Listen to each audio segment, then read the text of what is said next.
2 Reis, capítulo 20, versículo de 1 ao 11. Diz assim a palavra do nosso Deus. Por esse tempo, Ezequias adoeceu de uma enfermidade mortal. O profeta Isaías, filho de Amós, foi visitá-lo e lhe disse: assim diz o Senhor, ponha em ordem a sua casa, porque você morrerá, você não vai escapar. Então Ezequias virou o rosto para a parede, orou ao Senhor dizendo: ó Senhor, lembra-te que andei diante de ti com fidelidade, com coração íntegro, e fiz o que era reto aos teus olhos. E Ezequias chorou amargamente.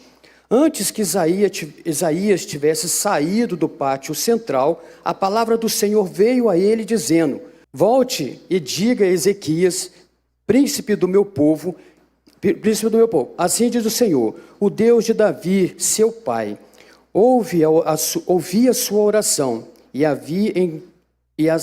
vi as suas lágrimas. Eis que eu vou curá-lo, e ao terceiro dia você subirá à casa do Senhor. Acrescentarei 15 anos à sua vida, e o livrarei das mãos do rei da Síria, tanto você quanto a essa cidade. Defenderei essa cidade por amor de mim e por amor a Davi, meu servo. Isaías disse mais: peguem uma pasta de figos. E eles pegaram e puseram sobre a úlcera, e Ezequias recuperou a saúde. Ezequias perguntou a Isaías: qual será o sinal de que o Senhor me curará, e de que ao terceiro dia subirei à casa do Senhor? Isaías respondeu: este é o sinal que você receberá do Senhor, para indicar que ele cumprirá o que prometeu. Você quer que a sombra se adiante 10 graus ou retroceda 10 graus? Ezequias respondeu: é fácil a sombra adiantar 10 graus, mas que não seja assim, pelo contrário, que ela retroceda 10 graus. Então o profeta Isaías clamou ao Senhor, e ele fez retroceder 10 graus a sombra lançada sobre o sol declinante no relógio de Acás. Amém. Podem sentar, por favor. Amém, amados. Essa palavra, o tema dessa ministração é arrumando a casa. Olha, fizeram uma arte muito bonita. Obrigado, Érica e equipe da mídia da nossa igreja, equipe excelente. O Senhor me deu essa palavra porque eu venho num processo, de busca do Senhor e venho falando com o Senhor. E essa palavra me veio de uma forma, para trazer essa palavra para vocês. Mas antes de chegar aqui para vocês, a palavra do Senhor fala comigo. Porque eu entendo o seguinte: para eu estar no altar do Senhor falando algo, eu preciso ter essa palavra aplicada no meu coração antes disso. Para que não seja algo apenas ministrado, mas que seja primeiro um tratamento na minha vida. E essa palavra veio, e algo que me chamou muita atenção, que o rei Ezequias, ele agiu segundo a vontade de Deus. Ele tinha uma forma de administrar, ele se tornou rei com 25 anos. E liderou, o seu reinado durou 29 anos. E ele era filho de um rei chamado Acás, que era considerado o pior rei que já passou por Jerusalém. Porém, Ezequias não permitiu que esse mal do pai dele viesse sobre ele. Ele seguiu o reinado dele conforme a vontade do Senhor. Ele seguiu os planos conforme o que o Senhor tinha direcionado para aquele povo. E ele foi obediente, e tudo que ele fazia, como na oração dele aqui agora, ele fala ao Senhor que: Senhor, eu caminhei segundo a tua direção, eu fiz tudo conforme a tua vontade. E a oração dele ali era para que o Senhor perdoasse a ele. Mas por que perdoar a ele? Um rei que foi considerado o melhor rei que já passou por Jerusalém. Porque o nosso Deus é misericordioso, amados. E todos nós cometemos falhas. Todos nós estamos passivos de cometer erros. Imagina se Deus chegasse para você hoje, que eu já acho um fato assim, Imagina Deus chegar ou mandar alguém chegar para você e falar o seguinte: os seus dias estão contados, você vai morrer. Arrume a sua casa. Coloque em ordem a sua casa. A sua casa é a tua vida espiritual com Ele. Quais seriam as ações que você tomaria de imediato? Quais seriam os pecados que você teria que corrigir? Porque nós geralmente temos aquele pecadinho, né, que a gente carrega e vai virando um costume. A gente sabe que está errado, mas vamos permitindo que ele permaneça. Que nós geralmente falamos que é iniquidade, que é algo mal, ruim, e que nós permitimos. Depois eu vou tratando isso. Tipo a maledicência, né, que é falar mal do outro. Hoje um pecado que está em alta, né, que é a lascívia, que é todo pecado relacionado à sexualidade, pornografia, prostituição, enfim, todo pecado relacionado à sexualidade. E são uma série de pecados. E hoje, né, a mídia tem favorecido muito, as redes sociais têm favorecido muito esse tipo de pecado.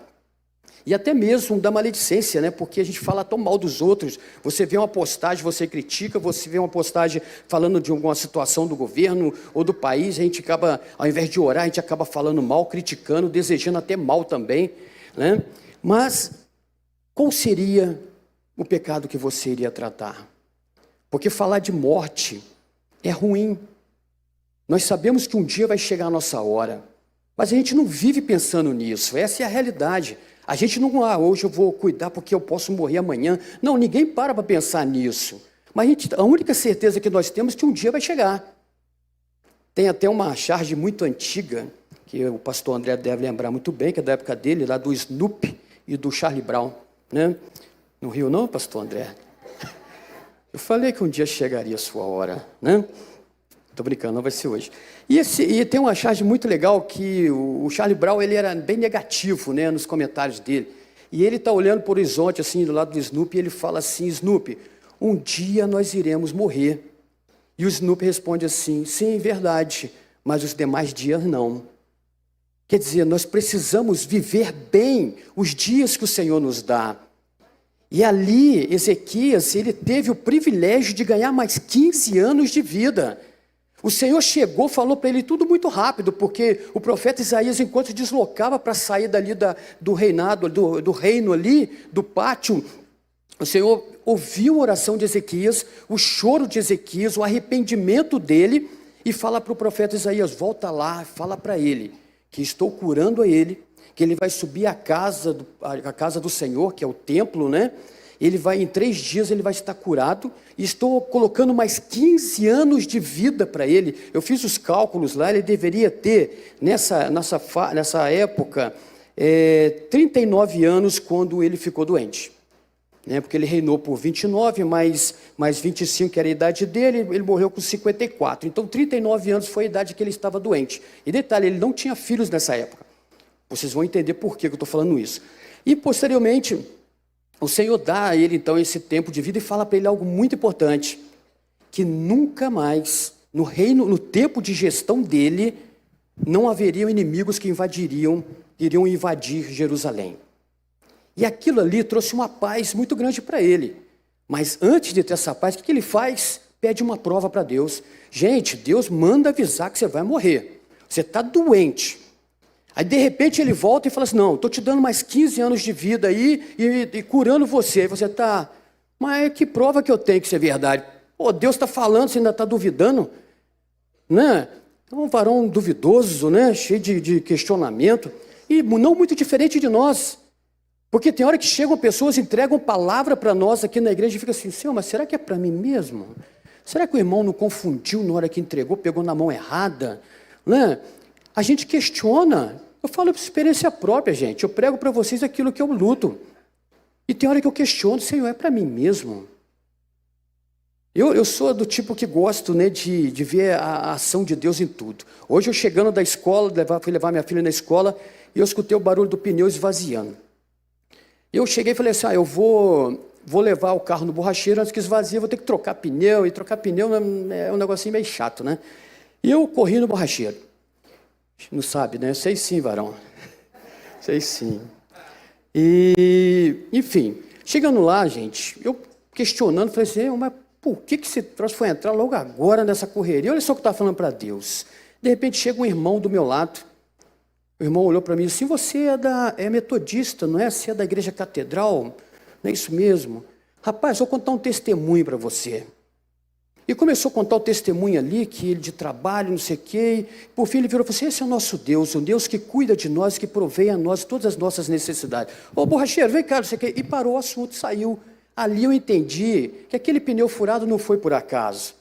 Aquele pneu furado foi uma oportunidade de ouvir a palavra que o Senhor tinha para mim. Mas se eu deixar, eu vou começar a questionar, será que é? Que nem Ezequias estava fazendo. Mas algo que mais me chama a atenção nessa situação de Ezequias é que o tempo todo Deus estava com ele. O reinado dele foi considerado o melhor, como eu falei. Ele fez muitas mudanças depois que o pai dele faleceu e passou o reino para ele, porque o pai dele era idólatra, criava altares para deuses. O pai Acaz sacrificou um filho dele para o rei, para um deus pagão, para vocês verem como que ele era um rei mau. E ele recebe ali toda a unção de Deus e o reinado rico, próspero, tanto que ele era perseguido por outros reinos, né? Os filisteus, os assírios perseguiam a ele, e ele, sabendo que ele tinha um rei, um Deus que cuidava dele, que guardava ele ainda cometeu falhas. Quando começaram a surgir as ameaças, o que ele fez? Ao invés de clamar ao Senhor, ele foi buscar alianças políticas. Foi fazer aliança com os egípcios, foi fazer aliança com os próprios assírios. E os assírios chegou e falou: você tem que entregar para nós todo o seu ouro e toda a sua prata. Ele, por medo de ser invadido, o que ele faz? Entrega todo o ouro e toda a prata, inclusive da casa, o ouro que estava na casa do Senhor, ele entrega tudo. Aí quer dizer, o que faltou ali? Fé, acreditar no Deus a quem estava proporcionando a ele uma série de conquistas. E o Senhor, depois ele se arrepende, ele vai até o Senhor, pede perdão ao Senhor, e o Senhor ataca, né? Um anjo vai e mata 185 mil soldados assírios para proteger o povo de Israel. Quer dizer, mais uma evidência de que o Senhor estava cuidando do povo de Jerusalém, cuidando do povo a quem estava subordinado a ele. Então vem a doença do rei Ezequias. A doença vem já com a promessa de uma morte. Em seguida o Senhor muda todo o plano. O Senhor faz, né, uma promessa de viver um tempo maior. Vem a prova dele, ele pede a Deus uma prova para confirmar se aquilo realmente estava para acontecer. E o Senhor então mostra tudo o que ele queria, tudo o que ele precisava para continuar acreditando. Só que ele tinha algo nele que talvez ele não tivesse se atentado. Ele tinha o pecado da soberba. Ele achava que todo o reino era daquele jeito, porque ele era o rei daquele lugar. Né? Na leitura não fala isso, mas o que ele fez em seguida? Ele recebe uma carta e mais uns presentes do rei da Babilônia, e ele faz o que? Ele abre todas as portas do reino dele, de Jerusalém, para os babilônios poderem visitar. Lá ele entregou todas as estratégias do governo dele, mostrou todas as riquezas dele, mostrou tudo que ele tinha de estrutura para o povo daquela cidade. Enfim, abriu a guarda para o inimigo. E logo quando ele fez isso, o que o Senhor faz? O Senhor volta, Isaías, vai lá, fala para ele que ele, a partir de daqui a um certo tempo, ou melhor, o Senhor tinha entregue uma promessa de que o reino dele não seria invadido. Mas o reino, quando estivesse na mão dos filhos dele, seria invadido. Os filhos virariam eunucos na casa do inimigo e toda a riqueza de Jerusalém seria saqueada. E o que ele diz? Boa é a palavra do Senhor. E qual foi o pensamento dele? Haverá paz em meus dias. Ele não se preocupou com o que aconteceria com os filhos dele. Ele se preocupou só com o tempo do reinado dele. E posteriormente ele vem a falecer, né? E realmente o Senhor cumpriu o que prometeu. Deu os 15 anos de vida a mais, guardou o reinado dele, porém os filhos vieram a pagar pelo erro do pai.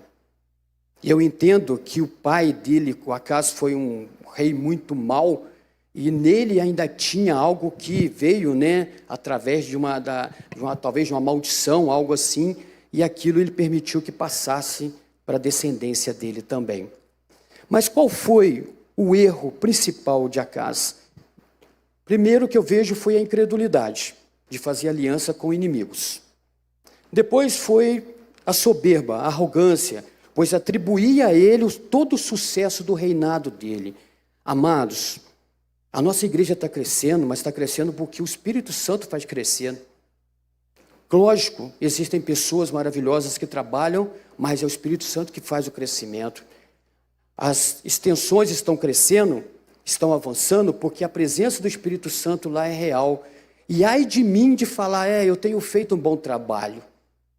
Eu até posso dizer o seguinte, o Senhor tem me honrado e tem feito com que o nosso ministério tenha avançado. Mas ele não teve essa visão.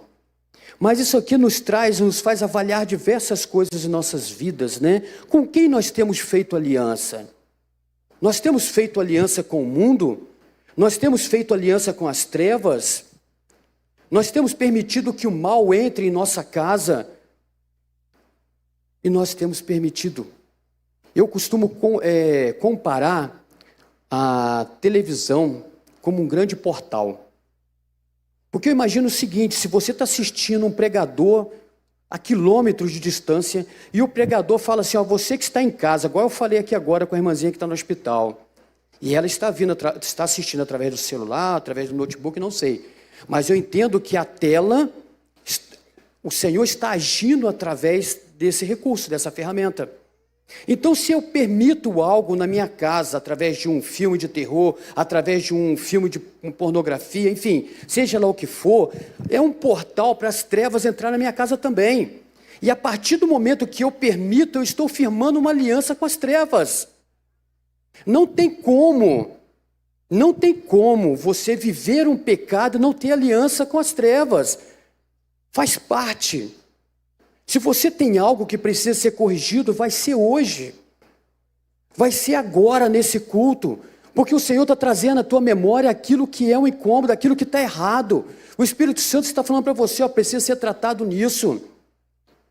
Amados, nós adoramos, nós amamos palavras de motivação. Palavras que nos faz andar, ficar firme na rocha. Mas palavra de exortação também é palavra que nos mantém de pé. Porque tem hora que nós estamos tão bem, as finanças estão maravilhosas, está tudo perfeito, nossos filhos estão caminhando bem, está tudo uma maravilha. E nós deixamos de buscar a presença do Senhor, é o momento que nós baixamos a guarda. Será que a gente precisa passar por trevas o tempo todo para lembrar quem é o Deus que cuida de nós? Para lembrar que a nossa casa precisa estar em ordem? Eu estou vivendo um vale agora. Mas eu tenho visto a mão de Deus em tudo, amados. E o vale nos faz amadurecer, nos faz criar esperança de que algo melhor, algo novo está por vir. Eu pensei comigo, não vou contar essa história, não, mas vou acabar contando. Eu participei da primeira corrida, semana passada, dia 1º. E eu estava num propósito, porque eu fui diagnosticado com hérnia de disco. E segundo a medicina, eu não posso correr porque não pode ter impacto, Mas eu queria muito participar da corrida. Eu falei, Senhor, eu quero muito participar dessa corrida. Se o Senhor me curar, eu vou exaltar o teu nome lá no pódio, lá, que eu não vou chegar até terceiro lugar, eu acredito nisso. Só se todo mundo passar mal e eu for o único que passar lá. Tanto que eu cheguei em 240 e pouco minha colocação. Eu imagino que tivesse uns 300 na minha categoria lá. Mas beleza, eu não estava correndo para chegar em primeiro, eu estava correndo para me vencer. Porque eu sabia que eu tinha limitações, como eu tenho. E na quarta-feira que antecedeu a corrida foi na quinta, o pastor André, mas o Faustino oraram por mim aqui, a dor passou, eu falei, ai Senhor, será que eu fui curado? Na hora que eu acordei, deu aquela fisgadinha na coluna. Eu falei, papai, mas pai, tá bom, o Senhor não me curou, então corra comigo. Porque essa corrida, nada disso pode me atrapalhar. Amados, eu tenho problema respiratório desde criança. Eu carrego uma bombinha, está lá embaixo, guardado lá na secretaria. Eu falei, isso não vai me atrapalhar. E eu corri, amados, caminhei, confesso que não corri todos os 5 quilômetros, caminhei também. Mas sabe o que eu fiquei feliz? Que o Senhor me permitiu concluir a prova. E eu exaltei o nome do Senhor, como eu estou exaltando agora. E no dia seguinte, porque aí depois eu contei isso lá na arena para os adolescentes domingo, né? E eles chegaram em casa, compartilharam, quando a pessoa foi reclamar de uma situação que estava passando, falou: mãe, não reclama não, tio Carlos correu com hérnia de disco, com bronquite, e ele terminou a prova, né? Não reclama não. Aí eu falei: olha só, gente, já está testemunhando o agir do nosso Deus. Sabe, aí quando eu saí da situação, eu falei: Senhor, obrigado por não ter me curado. Porque se tivesse me curado, eu ia falar que eu concluí a prova só porque eu fui curado. Mas eu concluí a prova porque o Senhor esteve comigo durante a prova. E é da mesma forma durante as batalhas que nós passamos. O Senhor caminha conosco. O Senhor nos dá certeza da vitória. E amados, para finalizar, eu gostaria que você baixasse sua cabeça agora. E tudo aquilo que é um obstáculo, que tem sido uma aliança com o mal. Tio Carlos, não fala esse nome não, aliança com o mal é muito forte. Amados, quando você sabe que algo é pecado e você ainda comete esse pecado, é como se você estivesse fazendo como Pedro, negando a Jesus. O negócio é sério nesse nível. E nós vamos ceiar aqui agora. E eu tenho certeza que você não vai querer ceiar com o coração impuro, sabendo que tem um pecado na tua vida. Eu chamar o pessoal do louvor aqui, por favor. Mas eu gostaria que você viesse aqui à frente, que nós iremos orar por você, aquele que está passando por uma batalha. Eu estou passando por uma luta, eu não consigo me desvencilhar dessa luta. Ô luta que me persegue, esse pecado está uma luta, eu não consigo sozinho. Eu preciso que o Senhor caminhe comigo. E o Senhor vai estar te ajudando agora, porque vai depender de você. O Senhor não vai tirar o pecado da tua vida, Ele vai te dar força para vencer o pecado. Na hora que você estiver para cair, o Espírito Santo vai falar: cuidado, fulano, cuidado, meu irmão. Cuidado, vença essa luta. Você é mais forte que isso. Você não passa por tribulação maior que você não possa suportar. Isso é palavra de Deus, amados. Então, baixe a sua cabeça. Fale com o Senhor: Senhor, eu enfrento essa batalha. Essa batalha me persegue há anos, Pai. Eu não consigo vencer isso já faz muito tempo. Mas hoje eu quero sair daqui convicto de que o Senhor restaurou a minha força. E que eu sou um vencedor em Cristo Jesus. O Senhor caminha comigo. Ando pelo vale, mas o Senhor está de mão dada comigo. Preciso vencer as tentações. Fale isso para o Senhor. Mas se você sentir que precisa de algo mais, vem aqui ao altar, que nós estaremos orando por você. E você vai sair daqui hoje vitorioso. Mas eu trouxe uma enfermidade também. Meu irmão, aí, ora aí, apresenta aqui, que vai ser curado. Nós estamos orando pela irmã Carla, que vai ser curada do câncer. Já declaramos a cura na vida dela. Venha ao altar do Senhor e apresente as suas batalhas, as suas lutas, os seus desafios.